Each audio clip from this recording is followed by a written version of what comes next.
Salam, peace be upon you. My name is Muhammad Laik Siddiqui, the father of Holophase. Part 64. Why this is not a worldview. The reproducibility pathway. Remember the language we are learning. There is one field, phi, the holophase, one continuous cyclic movement from which all of reality unfolds. When phi begins to change, its first derivatives appear, and with them, the three dimensions show themselves at once. Time as omega, space as k, and motion as v, built from both. Every higher derivative is a finer question about how phi changes, and each one casts three shadows together: a time shadow, a space shadow, and a motion shadow. These echoes mix and weave into one another, forming the patterns we call fields, particles, bodies, thoughts, and worlds. In this picture, everything that exists is a living tapestry of phi, endlessly echoing through its derivatives and their dimensional shadows. Today, we listen to just one of those echoes. We have now arrived at the penultimate step of Book 12. We have walked through falsifiability, information theory, measurement, and topology. We have cleared away philosophical trapdoors that could distort what the holophase really is. What remains is to draw one last, sharp distinction. The holophase, because it speaks in grand, unifying language, can be easily mistaken for a worldview, a belief system, or a cosmic philosophy that people are supposed to adopt. But that is not what it is. The holophase is not a worldview to live by. It is a scientific framework to test, to criticize, and to refine. In this part, we draw the line very clearly and show you the reproducibility pathway that proves this is science, not creed. To begin, let us distinguish carefully between a worldview and a scientific framework. A worldview is a wide lens on life. It answers questions like, what is the meaning of existence? What should I value? And how should I live? A worldview can be religious, secular, spiritual, political, or purely personal. It may lean on science, but it is not itself settled by experiment. Two people can hold different worldviews and still agree completely on the results of a physics experiment. Their disagreement is about interpretation and meaning, not about measurement. A scientific framework, by contrast, is not a stance on meaning. It is a structured way of describing and predicting what happens in the world. It defines quantities, proposes relationships, and tells you how to test those relationships. It answers questions like, if this field has this property, what pattern will appear on that screen? And if these forces act on that object, what motion will we see?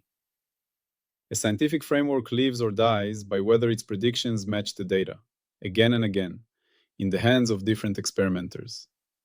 It does not ask for loyalty. It asks for scrutiny. The holophase lives in this second category. It proposes that there is one continuous field, phi, and that everything observable is an expression of its derivatives and their three echoes in time, space, and motion.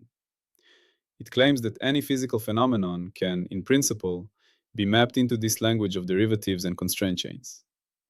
That is a hypothesis about the architecture of causation, not a statement about the meaning of existence. You may find it beautiful or not, inspiring or not. None of that decides whether it is scientifically valid. What decides it is the reproducibility pathway, the explicit road from equations to experiments to independent confirmation or refutation. Reproducibility is the heart of science. It is what allows knowledge to move from one mind and one lab to the entire human community. If a result is only visible to one person under one special state of mind, it may be personally meaningful, but it is not yet science. Science begins when we can say, if you do this in your lab, following these steps, you will see what I saw within this margin of error. A scientific framework earns its place by providing reproducible predictions, steps that any trained person can follow to check whether its claims hold. The holophase has been constructed with this requirement in mind from the start. Its aim is not to sit in a book as a grand narrative. Its aim is to guide real measurements of real systems. To see this clearly, let us walk step by step through how someone other than me could pick up this framework and test it without knowing me, trusting me, or even liking me. The first step is access to the formal core. The audio series you are listening to is designed for human understanding, for intuition and story. But the true backbone of the framework lives in formal papers, definitions, equations, derivations, and protocols. That is why I keep repeating the pointer. If you want to see the full mathematical derivations and exact equations behind this idea, you can search for Holophase on Zenodo. There, you will find the scientific papers that this audio journey is built on. These documents do not ask you to trust my voice. They invite you to check every symbol and every step. In those papers, you will find specific choices of phi fields for concrete systems. For example, a wave in a medium, a fluid flow with vortices, or a quantum field in a simple geometry. You will see how omega, k, and v are defined in each case. You will see the constraint chains that relate the derivatives, the dispersion relations, the conservation laws, and the topological conditions. This is the mathematical content that any other theorist can analyze, criticize, extend, or correct.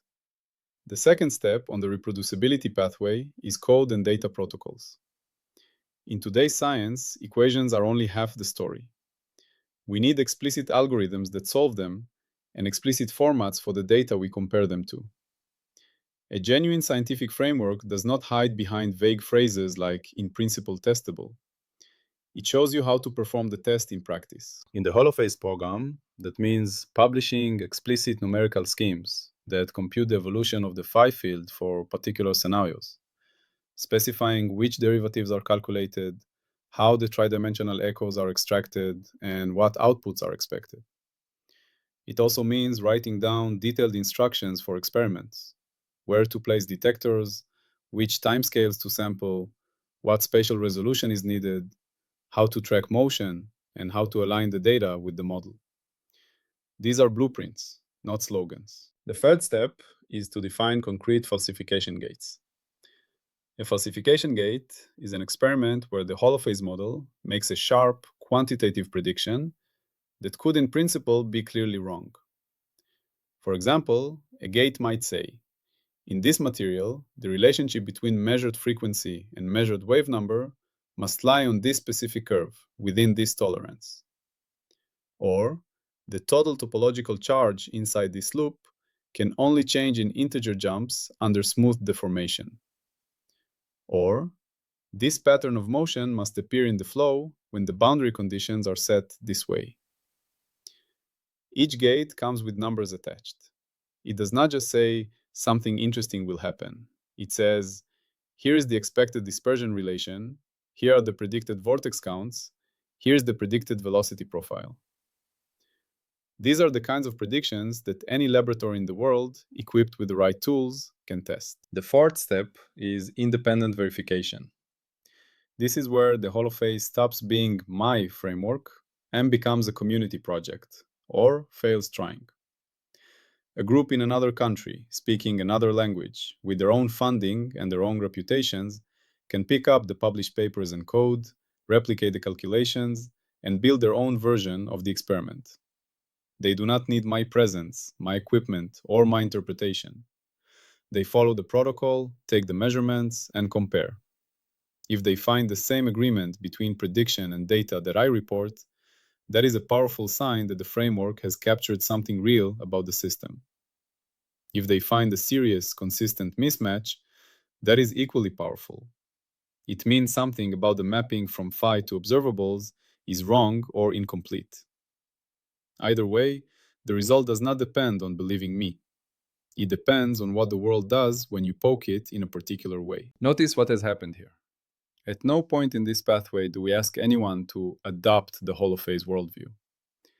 We ask them to download documents, run code, set up experiments, and compare numbers. Their personal beliefs about meaning, morality, or spirituality remain their own business. The Holophase framework meets them only as scientists, as people who care what happens in a reproducible experiment. This separation is crucial. You can have any worldview you like and still engage with the holophase at the level of data and models. You might see phi as a purely physical field with no deeper metaphysical significance. You might see phi as the way a divine intelligence sustains the universe. You might refuse to speculate. The framework does not require agreement on these questions. It requires only that we agree on the rules of measurement, the equations we are testing, and the criteria for success or failure. Let us make this even more concrete by imagining a simple case. Suppose you run a small optics lab.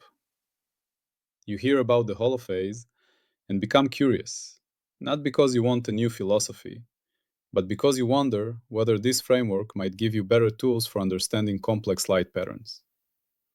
You go to Zenodo, download the paper that applies the holophase to nonlinear optical waves, and you study the equations. You see that phi is being used to describe the phase of the electromagnetic field.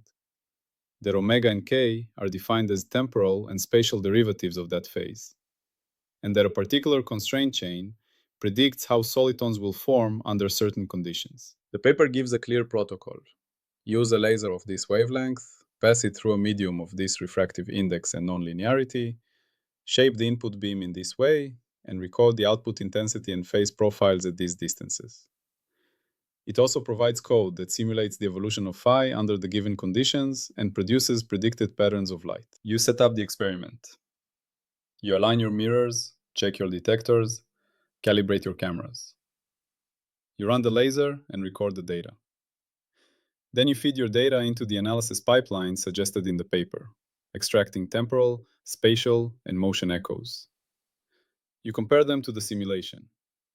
If you see the same soliton shapes, the same propagation speeds, the same stability behavior, you have evidence that this holophase description captures your system well. If you see consistent discrepancies, you have pinpointed a place where the theory needs revision. In both cases, you have not been asked to change your worldview. You have been asked to run an experiment. The same story could play out in a different lab with superfluids, or in a condensed meta group studying topological insulators, or in a neuroscience group looking at wave patterns in the brain. The details change, but the pathway remains. Formal definition, public equations, clear protocols, independent replication. This is the skeleton of reproducibility. You might wonder, given all this, why it is so important to insist that the holophase is not a worldview.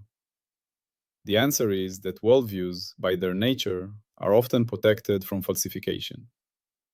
People hold on to them because they find them meaningful, comforting, or identity-forming. When a worldview is challenged by data, it can often be adjusted, reinterpreted, or insulated in subtle ways. That is not a failure of character. It is part of how humans make sense of their lives. A scientific framework, however, must live by a harsher rule. It must be willing to die when the data say no. If we start treating the holophase as a worldview, we risk blurring that line. We risk defending it when we should be questioning it. We risk valuing its emotional resonance over its predictive accuracy. That would betray the very spirit that gave birth to it. The reproducibility pathway is therefore not just a technical sequence. It is an ethical stance. It says, I'm not giving you a story to believe, I'm giving you a set of tools to test. If they fail, you should put them down and build better ones.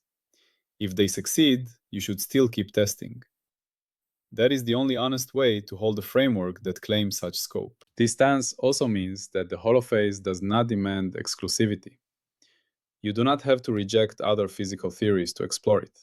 In fact, many existing theories can be rephrased within the holophase language and compared. Maxwell's equations, Schrödinger's equation, Navier-Stokes, general relativity, each can be seen as a particular way of organizing derivatives of certain phi-like fields. The holophase is not an enemy of these theories. It is a candidate parent language in which they may be rewritten and related. The test is simple. Does this rephrasing help us see new connections, make new predictions, or design better experiments? If yes, it earns its place. If not, it remains an interesting but unnecessary translation. We should also recognize that reproducibility is not only about laboratories and code. It is also about conceptual clarity. When we define phi, derivatives, echoes, and constraint chains, we do so in a way that others can understand and apply. If the ideas are so vague that each person hears something different, then there is nothing to reproduce. Book 12, and especially this part, is about preventing that.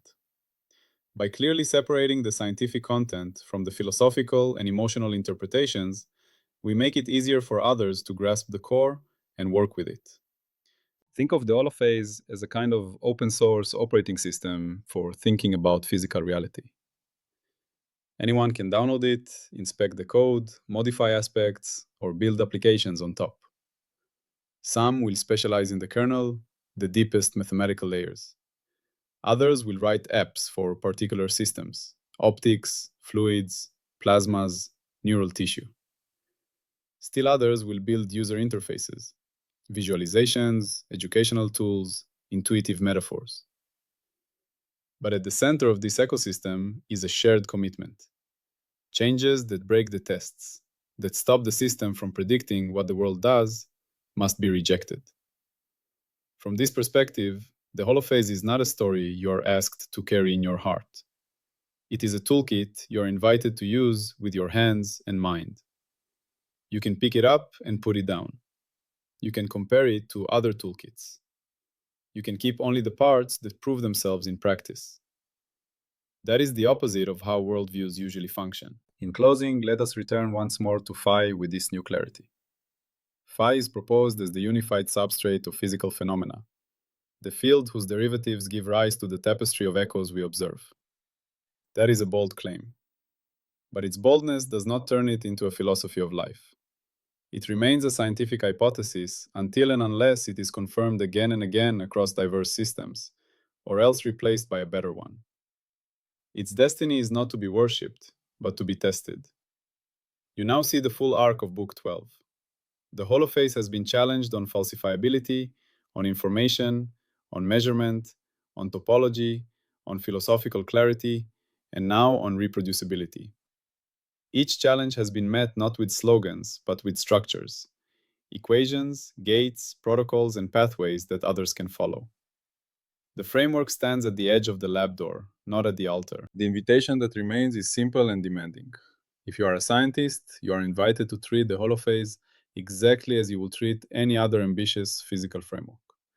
Read it critically, test it harshly, use it where it helps, abandon it where it fails.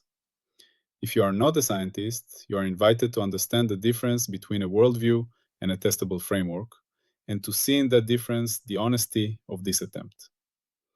The universe does not ask us what we believe. It shows us what happens.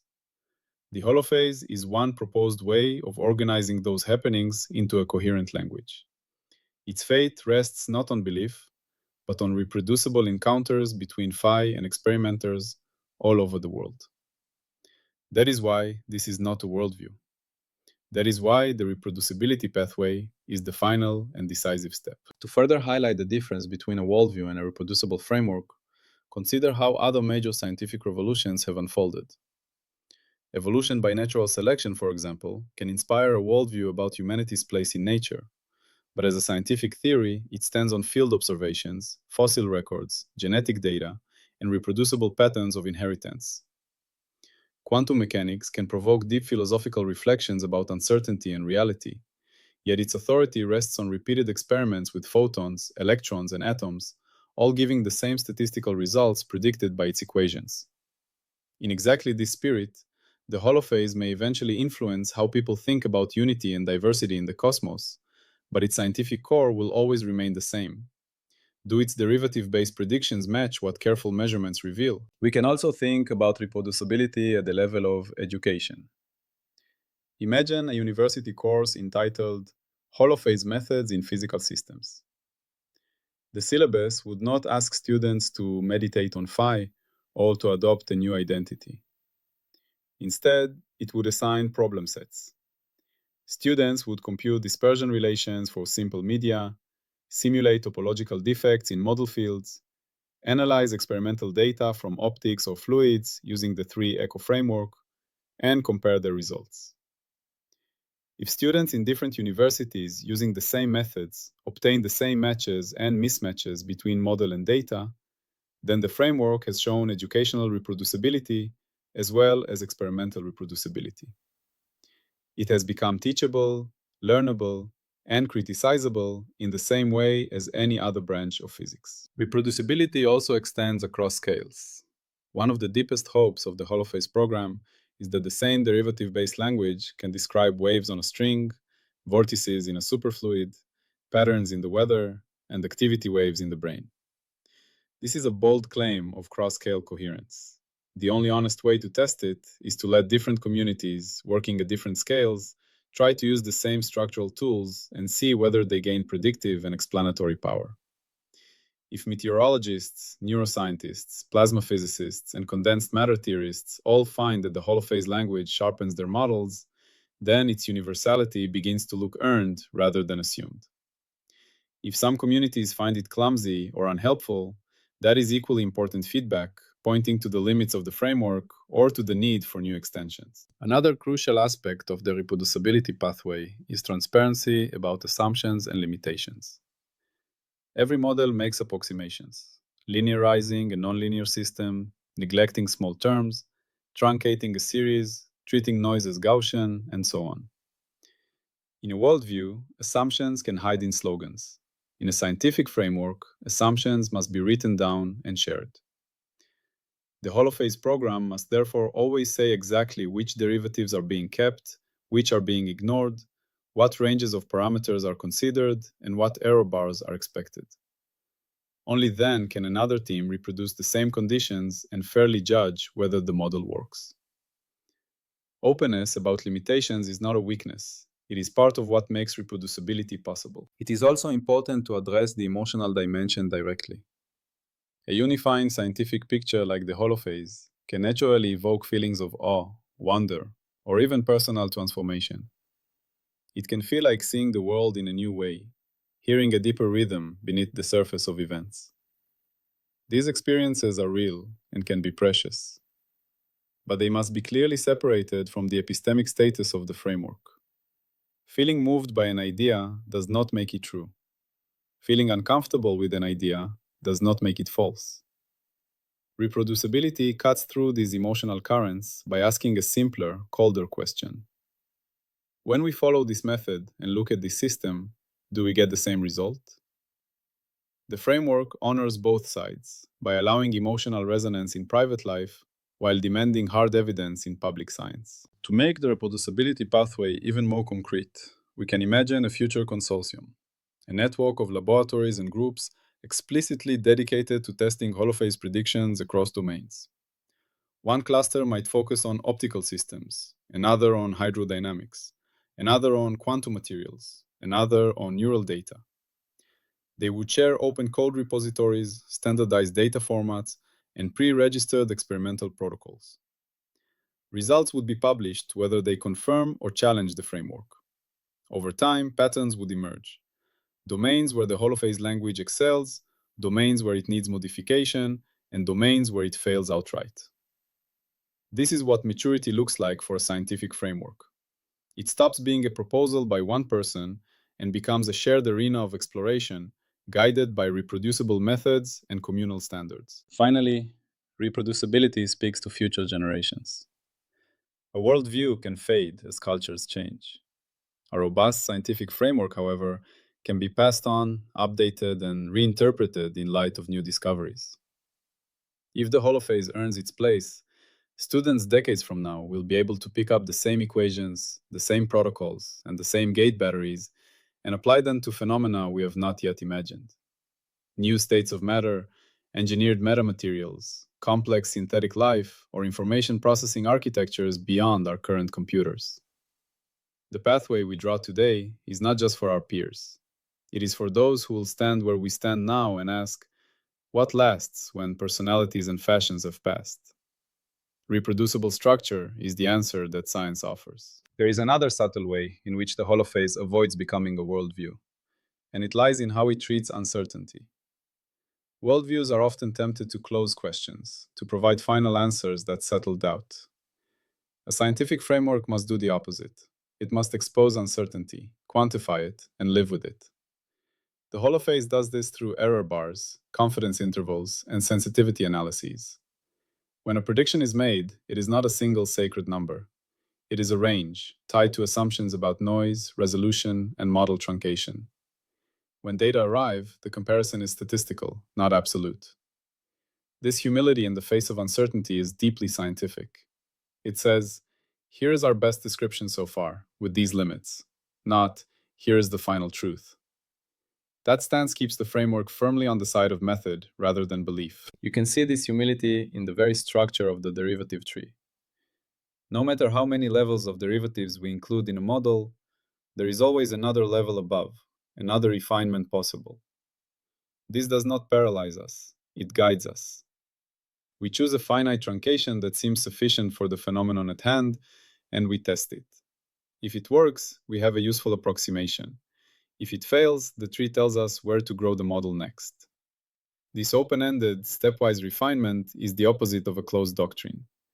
It invites continuous revision in response to evidence. In your own thinking, you can adopt the same attitude without turning the holophase into a worldview. You can say, for now, I will use this language to structure my understanding of waves, fields, and patterns because it seems coherent and powerful. I will also remain ready to change my mind if experiments or better theories demand it. That sentence is the essence of scientific maturity. It allows deep engagement without attachment. It honors beauty without mistaking it for proof. It walks the reproducibility pathway not just in the lab, but in the habits of the mind. In this way, curiosity, discipline, honesty, and shared experiment replace ideology, identity, allegiance, and unquestioned narrative in human understanding. Salam and peace be upon you.